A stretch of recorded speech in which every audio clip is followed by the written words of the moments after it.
ഇന്ന് നല്ല മണവും ഗുണമുള്ളൊരു കൊഞ്ച് റോസ്റ്റ് ആയാലോ. ഏവർക്കും ബാച്ചിലറിൻ്റെ അടുക്കളയിലേക്ക് സ്വാഗതം.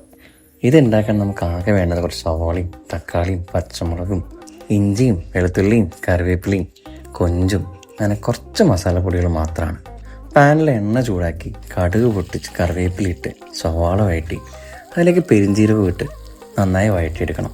അതിലേക്ക് പച്ചമുളകും തക്കാളിയും ആവശ്യത്തിന് പൊടികളെല്ലാം ചേർത്ത് നൈസായിട്ട് പിന്നെ വഴറ്റണം.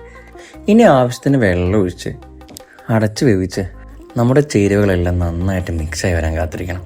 ഈ മസാല നന്നായി പറ്റി പകുതിയാവുമ്പോൾ നമ്മുടെ കുളിപ്പിച്ച കൊഞ്ചൂട്ടം വരയിലേക്ക് ചേർത്ത് കൊടുക്കണം. ഇനി ഈ കൊഞ്ച് ഈ മസാലയിൽ ഇടന്നിട്ട് ആവശ്യത്തിന് കുക്കാവണം. ഒരുപാട് നേരം ഈ മസാല വെള്ളത്തിട്ട് തിളപ്പിച്ചിട്ട് ഈ കൊഞ്ചിനെ ഓവർ കുക്ക് ചെയ്യാതിരിക്കാൻ പ്രത്യേകം ശ്രദ്ധിക്കണം. എപ്പോഴും കൊഞ്ച് ഓവർ കുക്ക് ചെയ്യാണ്ട് റബ്ബറി ആക്കാതെ അതിൻ്റെ ജ്യൂസൊക്കെ ഉള്ള ആ ഒരു പരുവത്തിൽ കഴിക്കാനാണ് ഏറ്റവും നല്ലത്. ഇപ്പോൾ നമ്മുടെ കൊഞ്ച് റോസ്റ്റിങ്ങിനെ കുറുകി പാകമാവുന്നത് കാണാം. ഈ പരുവാകുമ്പോൾ ഇതിലേക്ക് ഒരു സ്പൂൺ നെയ്യ് അങ്ങോട്ട് ചേർത്ത് കൊടുക്കണം. ഇപ്പോൾ ചേർത്ത് നെയ്യ് ഉണ്ടല്ലോ, അത് ഈ കൊഞ്ച് റോസ്റ്റിന് ഒരു പ്രത്യേക ടേസ്റ്റ് തന്നെ കൊടുക്കും. നമ്മുടെ കൊഞ്ച് റോസ്റ്റിൽ നിന്ന് ഇപ്പോൾ നല്ല അടിപൊളി മണം വരും. കുറച്ച് ചോറും നല്ല ചൂട് ദോശേനെയും കൂടി ഇത് കൂട്ടിപ്പിടിച്ച സ്വർഗം മാമ. ഈ ചെറിയ കുക്കിംഗ് വീഡിയോ നിങ്ങൾക്ക് ഇഷ്ടമായെങ്കിൽ മറ്റുള്ളവർക്ക് എത്തിക്കുക. നന്ദി, നമസ്കാരം.